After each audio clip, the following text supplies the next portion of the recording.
നബി സല്ലല്ലാഹു അലൈഹി വസല്ലം പറഞ്ഞു, ഒരു പെണ്ണ്, ഒരു ഭാര്യ തന്റെ ഭർത്താവിന്റെ മധു നുകർന്നെടുക്കുന്നത് വരെ, ഒരു ഭർത്താവ് തന്റെ ഭാര്യയുടെ മധു നുകർന്നെടുക്കുന്നത് വരെ, ഒരു ഭർത്താവ് തന്റെ ഭാര്യയെ ശാരീരികമായി സമീപിക്കാൻ പോകുമ്പോ അദ്ദേഹത്തിന് പെട്ടെന്ന് ശീഘ്രസ്ഖലനം സംഭവിച്ചു എന്നിരിക്കട്ടെ, അദ്ദേഹം ചാടി എഴുന്നേറ്റ് പോകാൻ പാടില്ല. നബി തങ്ങൾ പറയുകയാണ്, ഇല്ല ഇല്ല, നീ അവിടെ തന്നെ കിടക്കണം. അവൾക്ക് ഇന്ദ്രിയം പുറപ്പെടുന്നത് വരെ നീ സാവകാശം കാണിക്കണം. നബിയുനാ റസൂലുള്ളാഹി. മനസ്സിലായോ? ഏറ്റവും വലിയ സെക്സോളജിസ്റ്റാണ് നബി തങ്ങൾ. ഇത് നമ്മൾ അങ്ങോട്ട് ഓടിപ്പോയിട്ട് പടപടാന്ന് കാര്യം നടത്തിട്ട് ചാടി എഴുന്നേറ്റ് പോയാൽ ഈ പെണ്ണ് പിന്നെ എന്ത് ചെയ്യും? അവൾക്ക്, പെണ്ണുങ്ങൾക്കെന്ന് പറഞ്ഞാൽ സാവകാശമാണ് വികാരങ്ങൾ ഉണ്ടാവുക. ഇതിനാണ് നബിയുനാ റസൂലുള്ളാഹി തങ്ങൾ പറയുന്നത്, നിങ്ങൾ നിങ്ങളുടെ ഭാര്യയെ സമീപിക്കുമ്പോ ധൃതി പിടിച്ച് ഓടിപ്പോയി മൃഗങ്ങളെ പോലെ ചാടിക്കയറരുത്. നിങ്ങൾ ഒരു റസൂലിനെ അയക്കണമേ, ഒരു റസൂലിനെ അയക്കണമേ. റസൂൽ എന്ന് പറഞ്ഞാൽ ദൂതൻ.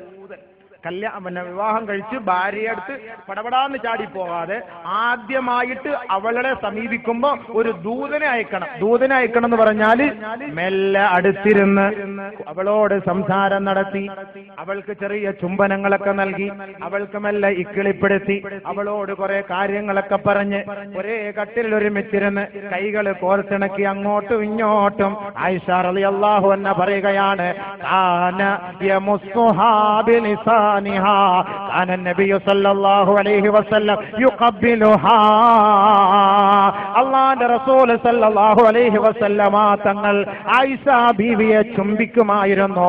ആയിഷ ബീവിയുടെ നാവ് നബി തങ്ങളുടെ നാവുമായി കൂട്ടിയിണക്കി നക്കുമായിരുന്നു, ഈമ്പുമായിരുന്നു. അത് കണ്ട പെണ്ണുങ്ങളെ പോയിട്ട് നക്കലല്ല വേണ്ടേ, പിന്നെ സ്വന്തം ഭാര്യയെ നക്കണം. ഒരു സഹോദരൻ ചോദിച്ചു, ഭാര്യയുടെയും ഭർത്താവിന്റെയും ഔറത്തുകൾ നക്കുന്നത് കൊണ്ട് കുഴപ്പമുണ്ടോ? വയജൂസു മസ്സുൽ ബുലരി.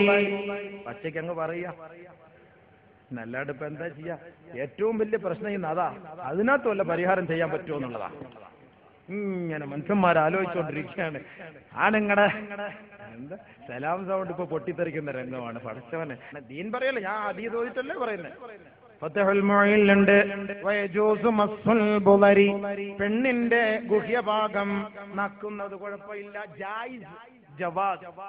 അതേപോലെ ഭർത്താക്കന്മാരുടെയും ജവാസ്. പക്ഷേ ഉലമാക്കൾ, ഹുക്കമാക്കൾ, ഫുഖഹാക്കൾ, പണ്ഡിതന്മാർ, യഥാർത്ഥ സാലിഹ്യങ്ങളായ പണ്ഡിതന്മാർ പരിശുദ്ധ ഖുർആനും ഹദീസുകളും ഓതുന്ന നാവുകളാണ്, ദിക്റുകൾ ചൊല്ലുന്ന നാവുകളാണ്. അത്ര നല്ലതല്ല നജീസുകൾ പുറപ്പെടുന്ന ആ ഔറത്തിലേക്ക് നിങ്ങളുടെ നാവുകളും ചുണ്ടുകളും സമർപ്പിക്കുന്നത് നല്ലതല്ല. ഒരു ചുംബനമാകാം, നക്കി തുടയ്ക്കുന്നത് നല്ലതല്ല. ഇനി ഒരു ഭർത്താവിന്റെ തൃപ്തി ഒരു ഭാര്യയിൽ നിന്ന് ഇതാണ്, എനിക്കിതാ ഇഷ്ടമാണെന്ന് പറഞ്ഞാൽ പാപമല്ലാത്ത സന്ദർഭത്തിൽ അത് അനുവദനീയമാണ്. ചില പെണ്ണുങ്ങൾക്ക് അത് ഇഷ്ടമില്ല, അത് നിർബന്ധിക്കുകയും ചെയ്യരുത്. ചില ഭർത്താക്കന്മാർ തലക്കടിയും കൊടുക്കും, അത് ശരിയല്ല. അത് ചില പെണ്ണുങ്ങൾക്ക് അത് ഇഷ്ടമല്ല, അതില്ലാത്ത കാര്യം നിർബന്ധിക്കാൻ പാടില്ല. അങ്ങനെ പ്രശ്നങ്ങളുണ്ട്. ഭാര്യ സൗകര്യം പോലെ തന്റെ ഭർത്താവിനെ സഹകരിച്ചു കൊടുക്കണമെന്ന്, സഹായിക്കണമെന്ന് നബിയുനാ റസൂലുള്ളാഹി സ്വല്ലല്ലാഹു അലൈഹി വസല്ലമ തങ്ങൾ പറയുകയാണ്. ഹബീബായ റസൂലുള്ളാഹി സ്വല്ലല്ലാഹു അലൈഹി വസല്ലമ തങ്ങൾ പരിശുദ്ധ ഖുർആനിലൂടെ പെണ്ണിനെ അല്ലാഹു ഉപമിച്ചത് ഹുന്ന ലിബാസുൽ ലക്കും വ അൻതും ലിബാസുൽ ലഹുൻ. സ്ത്രീകൾ എന്ന് പറയുന്നത് നിങ്ങളുടെ വസ്ത്രമാ, നിങ്ങൾ അവരുടെ വസ്ത്രമാ. ഐ ഹുന്ന ലിഹാഫുൽ ലക്കും വ അൻതും ലിഹാഫുൽ ലഹുന്ന. നിങ്ങൾ അവരുടെ ബെഡ്ഷീറ്റാണ്, അവർ നിങ്ങളുടെ ബെഡ്ഷീറ്റാണ്. ബഹുമാനപ്പെട്ട അബൂ ഉബൈദ റളിയല്ലാഹു അൻഹു യുഖാലു ലിൽ മർഅതി, പെണ്ണിനെ കുറിച്ച് പറയുന്നത് വഹിയ, അവൾ ഫിറാഷാണ്, ബെഡ്ഷീറ്റാണ് അവൾ, ലിബാസാണ് അവൾ, വസ്ത്രമാണവൾ, ഇസാർ താഴെ ഉടുക്കുന്ന മുണ്ടാണവൾ. അബൂ ഉബൈദ റളിയല്ലാഹു അൻഹു. അതിനകത്ത് 3 ഹിക്മത്തുകളുണ്ട്, അതൊന്നും പറയുന്നില്ല. മുണ്ട്, ഉടുപ്പ്, ബെഡ്ഷീറ്റ്. പെണ്ണിന് അബൂ ഉബൈദ റളിയല്ലാഹു അൻഹു നൽകുന്ന വ്യാകരണം, വിശദീകരണം, നിർവചനം. ബെഡ്ഷീറ്റ് എന്ന് പറഞ്ഞാൽ എപ്പോഴും അവളെ കിടക്കണം. ഖുർആൻ പറയുന്നു അർരിജാലു ഖവ്വാമൂന അലൻ നിസാ, പുരുഷന്മാർ സ്ത്രീകളുടെ മേലധികാരമുള്ളവരാണ്. അല എന്ന് പറഞ്ഞാൽ അറബിയിൽ ഫൗഖ് മുകളിൽ എന്നാണ്. എന്ന് പറഞ്ഞാൽ അതിന്റെ അർത്ഥം സ്ത്രീകളുടെ മുകളിലായിരിക്കണം പുരുഷന്മാർ. പുരുഷന്മാരുടെ മുകളിൽ സ്ത്രീകളാകാൻ പാടില്ല. അത് ശാരീരികമായി ബന്ധപ്പെടുമ്പോഴും ഇന്ദ്രിയസ്ഖലനം ഉണ്ടാകുന്നതിന് മുമ്പ് മുകളിലാകാം. പക്ഷെ ഇന്ദ്രിയസ്ഖലനം പെണ്ണിനെ മുകളിൽ കിടത്തി ഭർത്താവ് താഴെ കിടന്നുകൊണ്ടാകരുത്. കിഡ്നി, മൂത്രസഞ്ചി, പിത്താശയ സഞ്ചി ഇതുപോലുള്ള രോഗങ്ങൾക്കത് കാരണമാകും. അതുകൊണ്ട് എന്ത് ചെയ്യാം?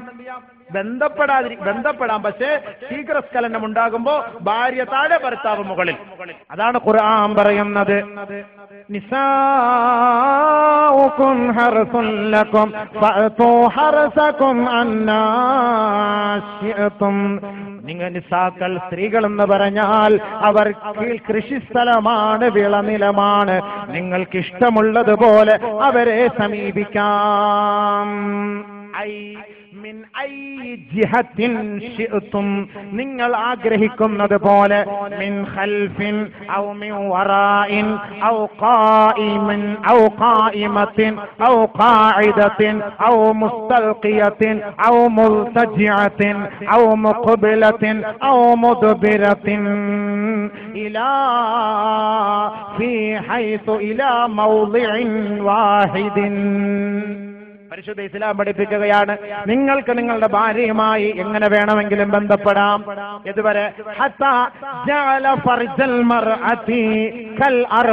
പെണ്ണിന്റെ ഗുഹ്യഭാഗം എന്ന് പറഞ്ഞാൽ അർള് പോലെയാണ്, അത് ഭൂമിയാണ്.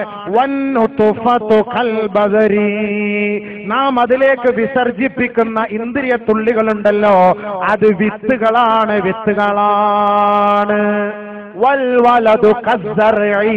ഭൂമിയിൽ വിത്തുകൾ വിതറിക്കഴിഞ്ഞാൽ അതിലൂടെ നമുക്ക് ലഭിക്കുന്നത് വിളകളാണ്. ആ വിളകളാണ് സന്താനങ്ങൾ. അതുകൊണ്ട് നിങ്ങളുടെ ഭൂമിയാണ്, നിങ്ങളുടെ ജാഗയാണ്. നിങ്ങൾ ഇഷ്ടമുള്ളതുപോലെ ആകാം. എങ്ങനെയാണത്? മിൻ ഖൽഫിൻ, പുറകിലൂടെയോ, വഖായിമത്തിൻ, നിന്നുകൊണ്ടോ, വബാരികത്തിൻ, മുട്ടുകാലിൽ നിന്നുകൊണ്ടോ, വഖാഇദത്തിൻ, ഇരുന്നുകൊണ്ടോ, വമുസ്തൽഖിയത്തിൻ, മലർത്തി കിടത്തിയോ, വമുൽതജിഅത്തിൻ, ചരിച്ചു കിടത്തിയോ, വമുഖ്ബിലത്തിൻ, മുൻഭാഗത്തിലൂടെയോ, വമുദ്ബിറത്തിൻ, പിൻഭാഗത്തിലൂടെയോ, ഇലാ മൗളിഇൻ ഫീ മൗളിഇൻ വാഹിദിൻ, പക്ഷേ ദ്വാരം ഒന്നേ ആകാവൂ. പരിശുദ്ധ ഇസ്ലാം എങ്ങനെയാകും? നിങ്ങളുടെ സൗകര്യം പോലെ. ഫഅതു ഹർസകും അന്നാ ശിഅതും. എങ്ങനെയെങ്കിലും നാളെ ജുവല്ലറിക്കാരന്മാർക്ക് കുറച്ച് സ്വർണ്ണം കിട്ടട്ടെ, പെണ്ണിട്ടിട്ട പെണ്ണുങ്ങൾ പോയി കല്യാണം കഴിക്കാൻ അടക്കല്ലേ, എങ്ങനെയാകാം? ഹക്കീമേ, അവനാ പറഞ്ഞത് ഉസ്താദേ, ഇത് പറയാതെ പോവല്ലേ, എന്റെ ജീവൻ മൊത്തവും തകർന്നു പോകും. ഹൈളിന്റെ സമയത്ത് ഭാര്യയുമായി ബന്ധപ്പെടാൻ പാടില്ല. ഹൈളിന്റെ സമയത്ത് അപ്പോ നബി സല്ലല്ലാഹു അലൈഹി വസല്ലം തങ്ങൾ പറഞ്ഞ ഈ പല ഭാഗങ്ങളിലൂടെയും പല രീതികളിലൂടെയും ആകാം.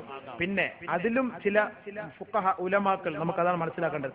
നിന്നുകൊണ്ടൊരു പെണ്ണുമായി ശാരീരികമായി ബന്ധപ്പെടാം, പക്ഷേ ശുക്ലം കയറ്റാൻ പാടില്ല, ഇന്ദ്രിയസ്ഖലനം ഉണ്ടാക്കാൻ പാടില്ല. നിന്നുകൊണ്ട് അങ്ങനെ ബന്ധപ്പെടുന്നതിനെ അലി റളിയല്ലാഹു അൻഹു എതിർക്കുന്നതായിട്ട് ചില സന്ദർഭങ്ങളിൽ കാണാം. കാരണം എന്താണ്?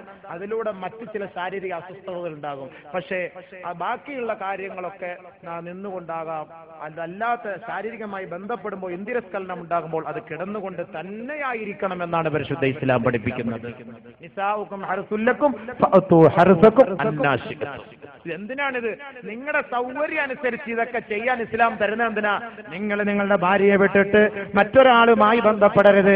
നബിയുനാ റസൂലുള്ളാഹി തങ്ങൾ പെണ്ണുങ്ങൾക്കൊരു ഉപദേശം നൽകുന്നു. നബിയുനാ റസൂലുള്ളാഹി തങ്ങൾ പെണ്ണുങ്ങളോട് പറയുകയാണ്, പെണ്ണുങ്ങളെ നിങ്ങളിതൊന്ന് കേൾക്കണേ. ലാ യഹല്ലു ലിംറഅത്തിൻ, ഒരു പെണ്ണിനും അനുവദനീയമല്ല ഹത്താ തഅറുവ നഫ്സഹാ അലാ സൗജിഹാ, തന്റെ ഭർത്താവിന്റെ മുന്നിൽ അവളുടെ ശരീരം മുഴുവനും പ്രകടിപ്പിക്കുന്നത് വരെ ഒരു പെണ്ണിനും ഉറങ്ങൽ അനുവദനീയമല്ല. ലാ യഹല്ലു ലിംറഅത്തിൻ അൻ തനാമ അൻ തനാമ ഹത്താ തഅറുബ നഫ്സഹാ അലാ സൗജിഹാ.